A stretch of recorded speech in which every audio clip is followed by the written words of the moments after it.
त्यानंतर यामध्ये जे काही पुरावे आढळून आलेले आहेत त्याच्याबद्दल बाकीचे आरोपी आहेत त्यांना एकमेकांच्या समोर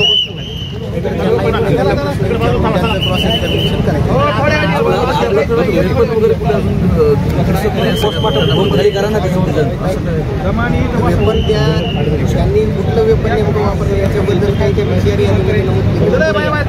आणि जर ते वेपन वापरलेलं नसेल तर त्या वेपनच्या आधारावर त्यांना परत त्यांचा PCR घेण्याचा काही अधिकार पोहोचत नाही. ही काल्पनिक घटना नाही, ही घटना प्रत्यक्ष झाली असं त्यांचं जर म्हणणं असेल तर त्यांनी कोर्ट रिपोर्ट पाहून डॉक्टरांचं ओपिनियन घ्यायला पाहिजे की नेमकं या घटनेमध्ये या मयताला ज्या हत्यारांनी मारलेला आहे ते हत्यार कोणकोणते असू शकतात.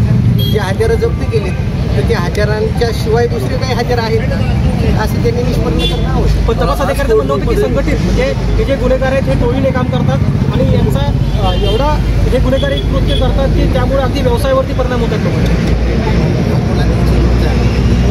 त्या संदर्भात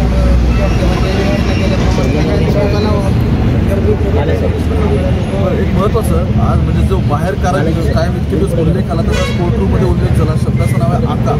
तुम्ही सांगाल का काय झालं वगैरे असा काही आमचा संबंध नाही. आता त्यांचं म्हणणं आहे जाटे यांना जवळपास 20 दिवस झाले जाटे यांना खंडणीच्या गुन्ह्यामध्ये घेतलं.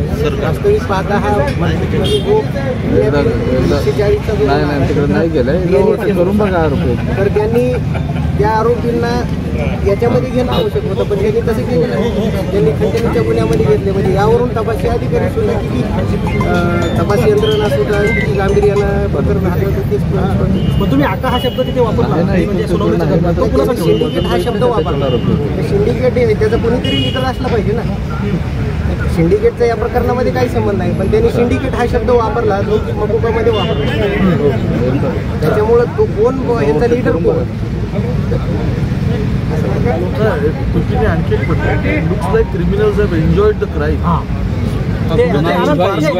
आनंद व्यक्त करतो. त्यांची पार्श्वभूमी पाहता किंवा नंतर जे काही सगळे रिपरकशन झाले या सगळ्या पण त्याचा सिरियसनेस घालून बसले. आता ज्यांनी ते तसं स्टेटमेंट करतायत पण तसं काही दिसतंय असं काही मला एक्झॅक्टली कोर्ट रूम